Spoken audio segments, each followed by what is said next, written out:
স্বাগত ডেডলাইন ঢাকায়, আপনাদের সাথে আছি গোলাম কিবরিয়া। সুন্দরবনে তেলবাহী ট্যাঙ্কার ডুবিতে পরিবেশ বিপর্যয়, নারায়ণগঞ্জে 7 খুন, জাতীয় সংসদ নির্বাচন, যুদ্ধাপরাধের বিচারকে কেন্দ্র করে রাজনৈতিক সহিংসতা, ক্রিকেটে টাইগারদের সাফল্য সহ নানা ঘটনার সাক্ষী হয়ে থাকলো 2014। এদিকে বছর শেষে আবারও উত্তপ্ত হয়ে উঠেছে রাজনৈতিক অঙ্গন। এবছরের উল্লেখযোগ্য ঘটনাগুলো এবং আগামী বছরের সংখ্যা ও সম্ভাবনার নানা দিক নিয়ে কথা হবে আজকে ডেডলাইন ঢাকায়। আজ আমাদের সাথে স্টুডিওতে আছেন সমাজচিন্তাবিদ আবুল কাশেম ফজলুল হক, আছেন সমাজতাত্ত্বিক ডক্টর সলিমুল্লাহ খান এবং সাংবাদিক ও গবেষক আফসান চৌধুরী। স্বাগত আপনাদের। শুরুতে আমরা দেখে নিচ্ছি রাজধানীর খিলগাঁও রেলওয়ে কলোনিতে নির্মাণাধীন পানির পাম্পে কুয়ায় পড়ে 3.5 বছরের একটি শিশু আটকে আছে। জিয়াদ নামের এই শিশুটিকে উদ্ধারের তৎপরতা চলছে। আমরা উদ্ধার তৎপরতার সর্বশেষ খবর জানবো আমাদের সহকর্মী শিমুল বাশারের কাছে। শিমুল, শিশুটিকে উদ্ধারের তৎপরতার অগ্রগতি কতটুকু আমাদেরকে জানান।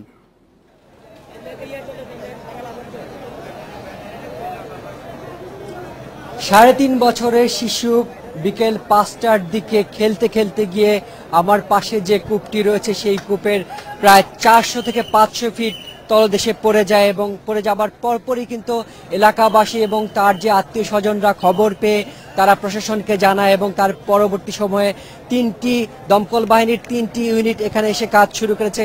প্রায় 5 ঘন্টা হতে চলল। আমরা যে প্রক্রিয়াটি দেখছি আমার পাশে, আপনি হয়তোবা ছবিতেও দেখতে পাচ্ছেন, এখন যে প্রক্রিয়া চলছে সেটি হচ্ছে একটি ক্রেন আনা হয়েছে, অনেক কষ্ট করে আনা হয়েছে। দমকল বাহিনীর সদস্যরা ক্রেনটি এনেছেন এবং সেই ক্রেনে করে যেই পাম্পটি তৈরি করা হয়েছিল সেই পাম্পের ভিতরে 6 ইঞ্চি মোটা একটি পাইপ আপনারা দেখতে পাচ্ছেন। এই পাইপটি দিয়ে যে পাম্পটি রয়েছে তলদেশে সেই পাম্পের উপর একটি জালি রয়েছে। দমকল বাহিনীর সদস্যরা আমাদেরকে জানিয়েছেন সেই জালিটির উপরেই শিশুটি পড়ে থাকতে পারে। তবে শিশুটি যে সর্বশেষ খবর, তারা মানবিক যে যোগাযোগ স্থাপনের চেষ্টা আমরা প্রথম থেকেই দেখেছি। অক্সিজেন দেওয়া হয়েছে শিশুটির জন্য, যে খাবারের প্রয়োজন এই শীতের রাতে শিশুটি আসলে কি অবস্থায় আছে, জীবিত আছে কিনা, আমরা প্রায় 3 থেকে 4 ঘন্টা আগে আমরা দমকল বাহিনীর সদস্যদের সঙ্গে কথা বলে জানতে পেরেছিলাম। তখনও শিশুটি জীবিত ছিল বলেই আমাদেরকে দমকল বাহিনীর সদস্যরা জানিয়েছে। কিন্তু এই মুহূর্তে দমকল বাহিনীর কোনো সদস্যই আসলে গণমাধ্যম কর্মীদের সঙ্গে সেরকম কথা বলার সুযোগ পাচ্ছেন না, কারণ সেই দমকল বাহিনীর সদস্যরা আসলে নিরলস চেষ্টা চালিয়ে যাচ্ছেন। এখানে শিশুটির যারা এলাকাবাসী ছিল এবং তার যারা আত্মীয় স্বজন ছিল তারা কিন্তু এরই মধ্যে এই গোটা এলাকাতে ভিড় করে আছে এবং তাদেরকে সরিয়ে দিয়ে উদ্ধার কাজ নির্বিঘ্নে করার জন্য যে প্রক্রিয়া অবলম্বন করতে হয় সেজন্য আইন শৃঙ্খলা রক্ষাকারী বাহিনীর সদস্যরা একটু পরপরই তাদেরকে সরে যেতে মাইকিং করে বলছেন, তাদেরকে সরে যেতে। কিন্তু স্থানীয় যারা উৎসুক জনতা তারা কিন্তু সরে যাচ্ছে না, তারা আশেপাশের ভবনগুলোতে অবস্থান নিয়েছে। প্রাথমিকভাবে আমরা দেখেছিলাম রশি দিয়ে সেই শিশুটিকে তোলার চেষ্টা করা হয়েছিল, তবে দীর্ঘ সময় রশি টানার পরে সেই শিশুটি আর ধরে রাখতে পারেনি এবং পরবর্তীতে সেই রশির যে প্রযুক্তি, স্থানীয় প্রযুক্তি, সেটি বাদ দিয়েছে। এবং স্থানীয় যারা মানুষ রয়েছে তারা বলেছিলেন যে গর্তটি ছোট হলেও তারা নিজেরা সেই গর্তের ভেতরে গিয়ে শিশু জিয়াদকে উদ্ধার করতে চান, কিন্তু দমকল বাহিনীর সদস্যরা নিরাপত্তার কথা চিন্তা করে তাদের কাউকে ভেতরে যেতে দেয়নি এবং দমকল বাহিনীর সদস্যরাও আসলে কেউ নিচে যায়নি। আমরা শেষের দিকে রাত 8টার দিকে দেখেছিলাম যে এলাকাবাসীর পক্ষ থেকে একজন তখনও যেতে চেয়েছিল, কিন্তু তাকেও আসলে ভেতরে যেতে দেওয়া হয়নি।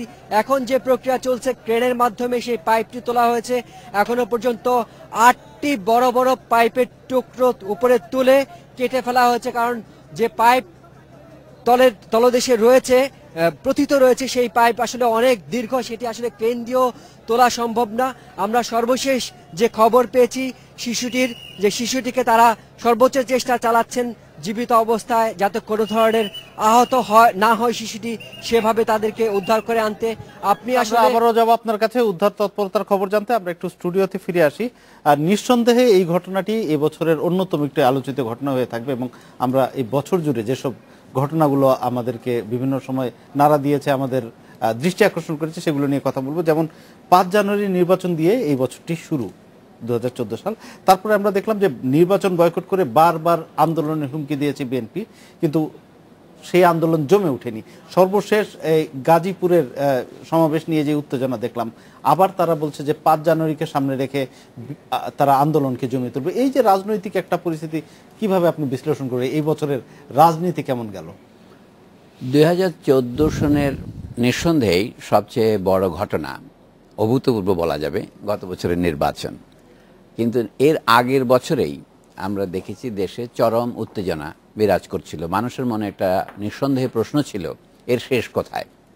এবং অনেকে আশঙ্কা করছিলেন যে সামরিক হস্তক্ষেপ হবে, সোজা কথায় বলতে গেলে। কারণ এর আগে 2006 সনের শেষে যে পরিস্থিতি বিরাজ করেছিল, যার পরিণতিতে 2007-এর 11ই জানুয়ারি সামরিক হস্তক্ষেপ হয়েছিল, 111 নামে যেটা পরিচিত, সেটা 2 বছর পরে সেটার একটা অবসান হয়। সেটা এক অর্থে বলতে গেলে স্বল্প মেয়াদী বলতে হবে। অনেকে আশঙ্কা করছিলেন সামরিক বাহিনী যদি বাধ্য হয় আবার হস্তক্ষেপ করতে, তাহলে সেটা দীর্ঘতর হতে পারে, এরকম একটা আশঙ্কার মধ্যেই গতবারের নির্বাচনটি হয়েছে। যেমন সেদিন দেখলাম এক জাতীয় সংসদ সদস্য জাতীয় পার্টির, উনি বলছেন যে জাতীয় পার্টি নির্বাচনে অংশগ্রহণ কেন করেছে। উনি পরিষ্কার করে বললেন যে আমরা চাইনি যে সামরিক বাহিনীর শাসন আবার চালু হোক, সেই কারণে আমরা নির্বাচনে গিয়েছি। এখন প্রশ্ন হচ্ছে, সামরিক শাসনের চেয়ে ভালো শাসন চলছে কিনা, এই প্রশ্নটা লোকের মনে আসবে আর কি। যা হোক, 2007-এর যে অভিজ্ঞতা, সেটার ফলে আমরা একটা প্রতিক্রিয়া লক্ষ্য করেছি। সেটাও 3 মাসের জায়গা, যেহেতু 2 বছর ছিল, যাকে আমরা সাধারণত বলি জনসমাজ, বা আজকাল ইংরেজিতে ফ্যাশন করে সিভিল সোসাইটি বলে, তারা কিন্তু দীর্ঘমেয়াদী সামরিক শাসন চান না। তবে তাহলে কি তারা স্বল্প মেয়াদীটাকে? হ্যাঁ, তারা, আমরা আগে 1990-এর দশকে যখন আমরা তত্ত্বাবধায়ক সরকার ব্যবস্থা প্রতিষ্ঠা করি, এটার নাম কি ছিল? এটা হলো কেয়ারটেকার গভর্নমেন্ট। এবং এই কেয়ারটেকার গভর্নমেন্টের পেছনে সামরিক বাহিনী আছে, এটা সকলেই জানে, এটা তো ওপেন সিক্রেট, তাই না? আমরা বলতাম কি সামরিক বাহিনীর সমর্থিত কেয়ারটেকার গভর্নমেন্ট। তার যে কেয়ারটেকার গভর্নমেন্ট ব্যবস্থা যখন চালু করলাম, আমরা একটা 90 দিনের সময়সীমা বেঁধে দিয়েছিলাম। সেই দিক থেকে আমি বলছি যে এটা সাময়িকভাবে 2 বিবদমান পক্ষের মধ্যে সমঝোতাকারী বা যাকে বলা সালিশকার হিসেবে সামরিক বাহিনীর ভূমিকা সকলেই তখন স্বাগত জানিয়েছিলেন। কিন্তু সামরিক বাহিনী যদি দীর্ঘদিন ধরে থাকেন ক্ষমতায়, তাহলে কি কি হতে পারে? তাতে প্রথম ক্ষতি হয় সামরিক বাহিনীর ইমেজের ক্ষতি হয়, এবং যে দায়িত্বের জন্য জাতি সামরিক বাহিনীকে পোষেন, সেই দায়িত্ব পালনে তখন তাদের যোগ্যতা বা সক্ষমতা কমে যেতে পারে। এই কারণে মানুষের দীর্ঘমেয়াদী হোক চান না। এখন আমি বলি, আমাদের যে 2টো বড় প্রতিপক্ষ, তারা নিজেদের মধ্যে যখন কোনো সমঝোতায় পৌঁছতে পারেন না, তখন পরোক্ষভাবে তারা কিন্তু সামরিক বাহিনীর হস্তক্ষেপকে উৎসাহিত করেন। এটা হচ্ছে নানা বক্তৃতায় দেখেছিও এরকম। হ্যাঁ, এখন তাহলে ঘটনাটা দাঁড়ালো কি, 2005 সনের নির্বাচন সম্পর্কে দেশে সত্যি বলতে গেলে 2টো জনমত আছে। কোনটা বড় কোনটা ছোট সেটা পরের কথা। মত হচ্ছে কি, কেউ মনে করেছিলেন যে এই নির্বাচনের মাধ্যমে আরো বড় একটা বিপর্যয় আপনার পরিহার করা গেছে, আরো একটা বড় বিপর্যয় থেকে অব্যাহতি পাওয়া গেছে। কিন্তু যদি মনে করে জলে না, আমরা বলি না কুইনাইন জ্বর সারাবে বটে, কিন্তু কুইনাইন সারাবে কে? এই নির্বাচন ধরেন সাময়িকভাবে সামরিক হস্তক্ষেপ থেকে দেশকে রক্ষা করেছে, কিন্তু এই নির্বাচন থেকে কে রক্ষা করবে? এখন আপনি দেখছেন গাজীপুর থেকে শুরু করে এই পর্যন্ত যে সর্বদা এখন একটা নতুন উত্তেজনার আভাস পাওয়া যাচ্ছে। এর পরিণতি কি হবে আমরা কেউ জানি না, কিন্তু 2014 সনের গোড়াতেও এরকম একটা লোকে আশঙ্কা করছিল। 2013 সনের শেষ ভাগ থেকেই আসলে সহিংসতা শুরু হয়েছে, সেটা থেকে সাময়িকভাবে অব্যাহতি পাওয়া গেছে। কিন্তু তারপর আমি শুধু এই কথাই বলবো এই পর্যায়ে, যে দেশে সরকার পরিবর্তনের জন্য যে নিয়ম, যে নির্বাচন হবে 5 বছর পর পর, সেটা কিভাবে হবে এই বিষয়ে তত্ত্বাবধায়ক সরকারের সময় একটা নিয়ম ছিল, সেটা প্রায় 3 বার আমরা সেই নিয়মের ভিতর দিয়ে গিয়েছি, তাতে কিছু সমস্যা দেখা গিয়েছে। এখন সর্বশেষ আওয়ামী লীগ সরকার সংবিধানে যে নতুন সংশোধনী করেছেন, সেইটা অনুসারে এখন সরকারের অধীনে নির্বাচন হবে। বিএনপি যেহেতু এখনো সেটা মেনে নেননি, তার ফলে ভবিষ্যৎ সম্পর্কে একটা অনিশ্চয়তা আমাদের সামনে রয়ে গেছে। আগামী বছর সেই অনিশ্চয়তার অবসান হবে এমন কোনো লক্ষণ দেখা যাচ্ছে। আমি একটু আফসান চৌধুরীর কাছে আছি। আমি একটু বিএনপির দিকটা যদি দেখি, বছর জুড়ে আদালতে হাজিরা দিতে ব্যস্ত ছিল বিএনপি নেতারা, এবং নানা সময় ধরপাকড় গ্রেপ্তারের মধ্যে দিয়ে গেছে। সর্বশেষ আজকেও আমরা দেখেছি গয়েশ্বরচন্দ্র রায় গ্রেপ্তার হয়েছেন। তারপর গাজীপুরে যে পাল্টাপাল্টি সমাবেশ, সর্বশেষ বিএনপি বলল যে তারা ওখানে সমাবেশ করছে না, যেহেতু 164 দ্বারা। এই যে বিএনপির রাজনীতি, সেটাকে এখন তো তারা বিরোধী দলের স্ট্যাটাসও নাই তাদের, এই পরিস্থিতিতে তাদের অবস্থানটা কিভাবে মূল্যায়ন করবেন? আমার যেটা মনে হয়, বিএনপি বোধহয় এরকম একটা ধারণা ছিল যে ওরা যদি নির্বাচনে যায়, জনগণ আন্দোলন করে, মানে ওরা যদি না যায়, জনগণ আন্দোলন করে তাদের একটা পরিবর্তন করবে। তো বিএনপির এই কারণে যে বিএনপিও মনে করে, বিএনপি নিজেও বিশ্বাস করে যে এই দেশের মানুষের গণতন্ত্রের প্রতি আস্থা আছে। তো আমার মনে হয় না এমন কোনো প্রমাণ পাওয়া যায়। আমি সবসময় বারবার 2006 আমার নির্বাচন বিষয়ক গবেষণায় যে বলি যে সাধারণ মানুষের নির্বাচন ব্যবস্থার প্রতি আস্থা নেই।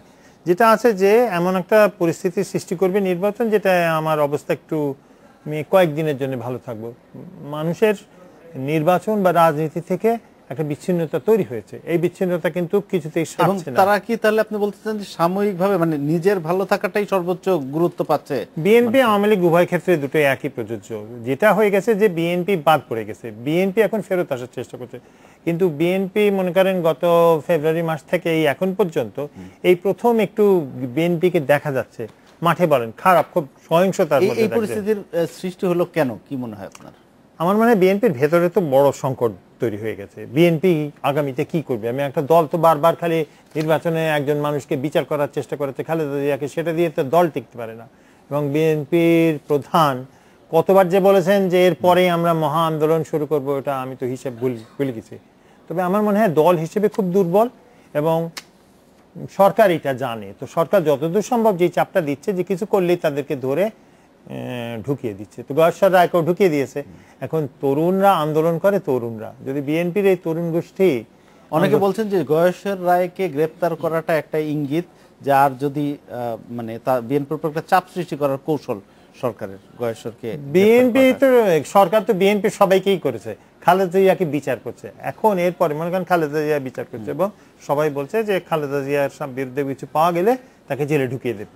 যদি বিএনপি বলতেই থাকে যে আরেকটু আগাও আমি মার দেবো, আরেকটু আগাও আমি মার দেবো, তো মারটা দিব কখন? বিএনপি দল টিকে থাকাটা খুব কঠিন হয়ে গেছে। আমরা একটা বিরতিতে যাওয়ার আগে আপনার কাছে একটা প্রশ্ন রেখে যেতে চাই, সেটা হচ্ছে যে আমরা সম্প্রতি একটা ট্রেন্ড দেখতে পাচ্ছি, যেটা হচ্ছে গিয়ে নতুন ইতিহাস চর্চার একটা দিক দেখতে পাচ্ছি। নানা রকম একে খন্দকারের গ্রন্থে আমরা দেখলাম ৭ই মার্চের ভাষণ নিয়ে একরকম, তারেক রহমান নানা রকম তথ্য দিয়ে যাচ্ছেন। এই যে ইতিহাসের নানা রকম নতুন নতুন তথ্য আমরা পাচ্ছি, এগুলো নিয়ে একটু আপনার কাছে জানতে চাবো একটা বিরতির পর। নিচ্ছে একটা বিরতি, অতিথিদের সাথে আরো কথা হবে বিরতির পর, সাথেই থাকুন।